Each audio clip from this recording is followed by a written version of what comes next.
The absence of suffering brings the greatest satisfaction. Epicurus serves as a powerful reminder that building a life free from needless suffering is what truly constitutes pleasure, rather than always striving for more. Consider this: real happiness comes from letting go of the things that drag us down, such as tension, anxiety, and negativity. A gently breeze on a bright day, a joke with friends, or the comfort of isolation are just a few of life's small pleasures that we may fully enjoy in these peaceful times. The absence of suffering encourages a deeper connection with ourselves and people around us. We become better friends and partners when we develop inner peace, which enables us to truly support and love others. It has a cascading effect. When we put our mental health first, we make room for others to flourish as well. Think about your own life. Is there anything you can let go of, like tension or pain? Perhaps it's establishing boundaries, being alert, or partaking in soul-stirring activities. So take a time today to consider what offers you peace and how you may encourage more of it into your life. By actively working towards eliminating suffering, we open the door to a more satisfying existence, one filled with pleasure, laughter, and meaningful connections. Recall that experiencing life to the fullest is only possible when there is no suffering. Only then can happiness blossom. Our abundance is not defined by our possessions, but rather by the things we cherish. Epicurus challenges us to reconsider what prosperity and plenty really mean. Think about this. In a society where success is frequently associated with ownership, genuine richness rests in our capacity to relish life's moments. Our happiness is not defined by the things we amass. Rather, it is defined by the delight we gain from simple pleasures. What makes our hearts happy are the flavors of our favorite meals enjoyed with those we love, the splendor of a sunset, or a friend's laughter. These encounters give us a sense of contentment that money cannot purchase. Epicurus encourages us to be grateful for what we currently have in a culture that constantly tells us that we should seek more. Accept the moment as it comes and find delight in the ordinary. Consider this: how often do we rush through life looking for the next big thing, only to miss the gifts that are there in front of us? When we appreciate the small things, we create an abundant attitude and make room for happiness to blossom. Let's engage in some focused meditation now. Celebrate what brings us joy and enriches our lives. Take a moment to pause, breathe, and experience the feelings of the present moment. It serves as a reminder that real wealth is found in our hearts rather than our bank accounts. Therefore, treasure each moment, savor each experience, and understand that happiness is the best asset we can have. Refrain from sullying what you lack by not wanting what you do have. Epicurus imparts to us a profound knowledge on satisfaction and longing. Frequently, we catch ourselves focusing on our shortcomings and striving for things that are unattainable. Think about how frequently you compare yourself to others, whether it's their accomplishments, relationships, or things. If we continue in this obsessive drive, we run the danger of missing the amazing gems that are already in our lives. Our judgment may be impaired, and our enjoyment of what we already have may be diminished by this continual comparing. Imagine a lovely landscape full of colorful flowers and lush vegetation. By wishing for what we don't have, we lessen the happiness and contentment of our existing situation. If we are always gazing at someone else's garden from over the fence, we won't be taking care of our own. Rather, we ought to nurture the blooms in our lives, be they our partnerships, our interests, or even our own development. We may nurture our own garden by learning to be grateful for what we already have. Self-reflection and mindfulness are crucial. Make a list of everything for which you are thankful right now. Epicurus reminds us that life is not about the never-ending search of more, but about finding delight in the here and now. When we change our emphasis from what's lacking to what's there, we open ourselves up to a greater feeling of fulfillment and happiness. Thus, let's practice gratitude, accept contentment, and never forget that we have plenty. We enable ourselves to live fully and genuinely when we learn to love our lives exactly as they are. Our abundance is not defined by our possessions, but rather by the things we cherish. Epicurus offers us a deep understanding of the essence of real riches. He asks us to change our viewpoint in a society that frequently associates wealth with material belonging. It's simple to slip into the trap of thinking that having more would make you happier. More money, more possessions, more experiences.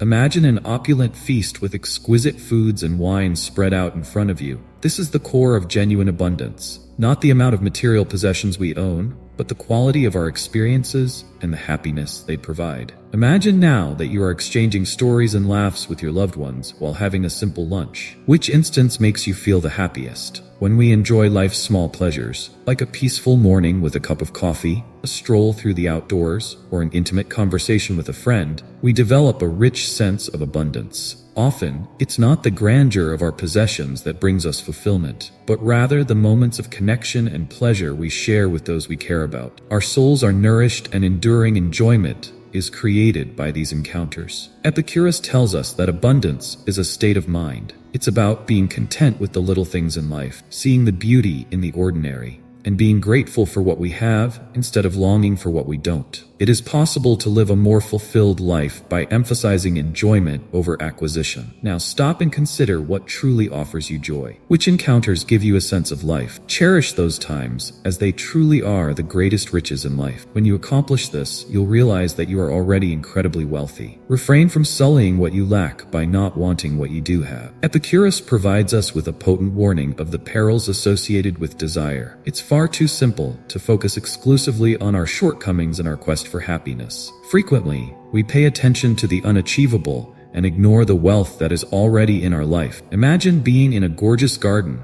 surrounded by blossoming flowers, brilliant colors, and delightful scents. This leads to a vicious cycle of discontent as we relentlessly pursue what we think would bring us contentment, while ignoring the gifts that are all around us. Your thoughts go to a faraway place with exotic flora and sceneries, unable to appreciate the beauty right in front of you. You lose the thrill of the moment when you do this. Gratitude is a potent remedy for desire, and Epicurus exhorts us to acknowledge and value what we now have. By cultivating appreciation, we teach our minds to see the good things in our life and change our viewpoint from one of scarcity to one of plenty. Finding balance rather than suppressing our goals or ambitions is the key to cultivating satisfaction and happiness. We may do this by appreciating the positive aspects of our current circumstances. While having desires for more from life is normal, we must not allow those desires to take priority over our gratitude for what we already have. Every day, take a moment to count your blessings, no matter how little. In the end, genuine pleasure originates from inside. This practice can change your perspective, resulting in a stronger sense of fulfillment and serenity. We may appreciate life's abundance without being entangled in the never-ending need for more by cultivating an attitude of gratitude and serenity. Recall that you already have plenty.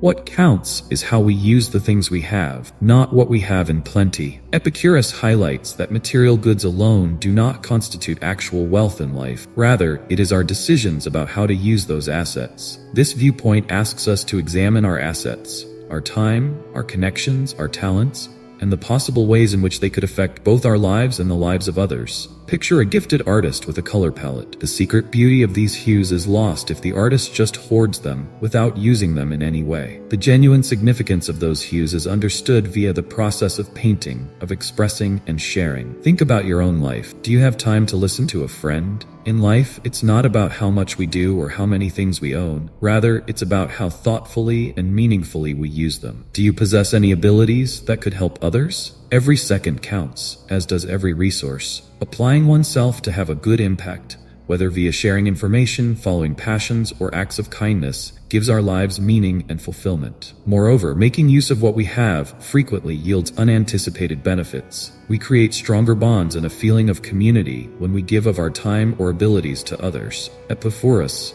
wisdom challenges us to consider how we might maximize our resources, how we can turn bare existence into a life full with experience and connection. Every act of kindness produces ripples, boosting our own pleasure while elevating others around us. This means that we must live intentionally, with our beliefs and goals guiding every choice we make. Let's not dwell on what we don't have. Instead, let's consider how we may make the most of what we do have in order to bring happiness, beauty, and purpose into our lives, as well as the lives of others. In the end, it all comes down to realizing what we have and making the decision to utilize it to further our ideals. By doing this, we improve the world by making it kinder and more interconnected, while also improving our personal lives. The absence of pain is pleasure. In this deep realization, Epicurus challenges us to reinterpret pleasure as a condition attained via easing suffering, rather than as a never-ending quest of indulgence. Imagine a long day full of stress, perhaps at business or in your personal life. Epicurus reminds us that genuine pleasure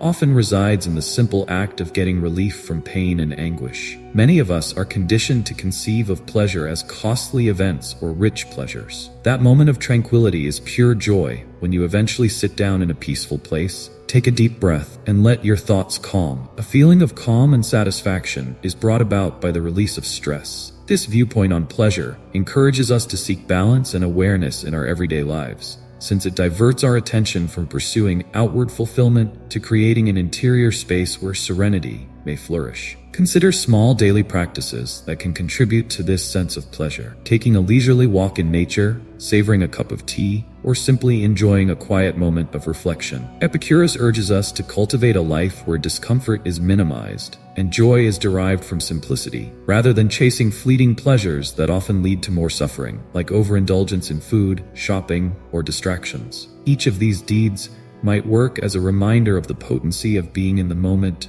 and appreciating the small pleasures in life. Moreover, this comprehension of pleasure fosters resilience in us. Understanding that suffering is a natural part of life might help us deal with it more skillfully. Rather than trying to avoid suffering at all costs, we may face difficulties knowing that overcoming them will increase our appreciation and enjoyment of life. By accepting the notion that pleasure is the absence of pain, we establish a way of living that puts health above excess. In the end, we cultivate a lifestyle full of joy, fulfillment, and connection by learning to listen to our bodies and minds. Epicurus's wisdom serves as a gentle reminder that, in a world too often fixated on constant stimulation and extravagance, sometimes the most profound pleasures are just moments of relief and calm. An unsatisfactory servant will not make a good master. Epicurus uses this aphorism to provide us important insight into the nature of leadership and service. It emphasizes the value of modesty and commitment in all that we do in life. Being a successful leader starts with having the capacity to serve others, whether in our personal or professional connections. Being a good servant is about more than just carrying out our responsibilities. It's about sincerely caring about the welfare of others. A good servant is kind, empathetic, and shows respect for others. This creates the foundation for collaboration and trust,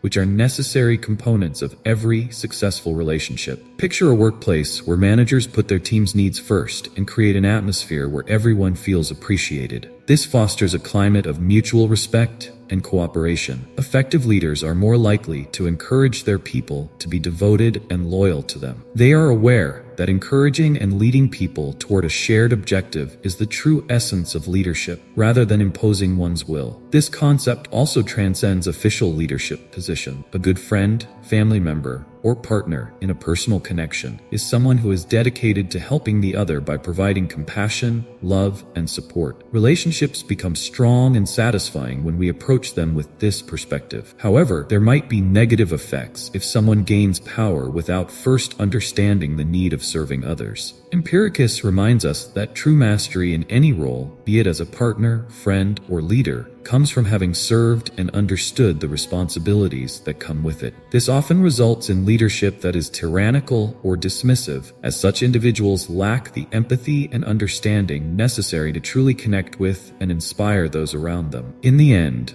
this proverb is a challenge to consider our deeds and attitudes. When we develop a spirit of service, we improve our own lives while having a beneficial influence on others around us. Do our interactions reflect what it means to be a good servant? We may develop a stronger feeling of community and belonging in many areas of our lives, as well as improve our leadership potential by cultivating this mentality. Our abundance is not derived from what we own, but rather from what we cherish. This insightful quotation from Epicurus challenges us to rethink what prosperity and contentment really mean. In a society where financial things are frequently associated with wealth, Epicurus reminds us that true richness originates from life's experiences, joys, and little pleasures. Think back to the times in which you truly feel happy. Is it a peaceful sunset enjoyed with a special someone? Or the newest technology? The moments that give our lives purpose are the ones when friends gather around a dinner table to laugh, when a hug warms our hearts, or when we are after our passion. They serve as a reminder that the depth of our connections and experiences, rather than the things we own, are what truly define riches. This concept is especially important in partnerships. More important than any presents we give or get is the caliber of our connections. We create a life full of love and support when we take the time and make the effort to develop solid, loving relationships. This proverb also acts as a subtle reminder to cultivate thankfulness. Epicurus emphasizes that joy is found in the times we appreciate, rather than the things we own. We develop an attitude of plenty when we concentrate on the positive aspects of our existence. This insight is especially pertinent in a culture that frequently emphasizes continuous strive for more. It teaches us to cherish each moment and acknowledge that every experience, no matter how tiny, adds to our total well-being. It forces us to reevaluate our goals and principles. Are we pursuing goals that don't ultimately make us happy? Alternately, are we building a life full of soul-nourishing, meaningful experiences? We make room for a life of genuine plenty when we change our attention from accumulation to appreciation. Epicurus exhorts us to look for that which genuinely enhances our lives. We learn to discover delight in ordinary times, cultivating a sense of happiness that transcends financial abundance. Adopting this viewpoint makes us happier ourselves and encourages others around us to do the same. This way of thinking reminds us that abundance is ultimately a condition of mind and cultivates a community of gratitude and delight.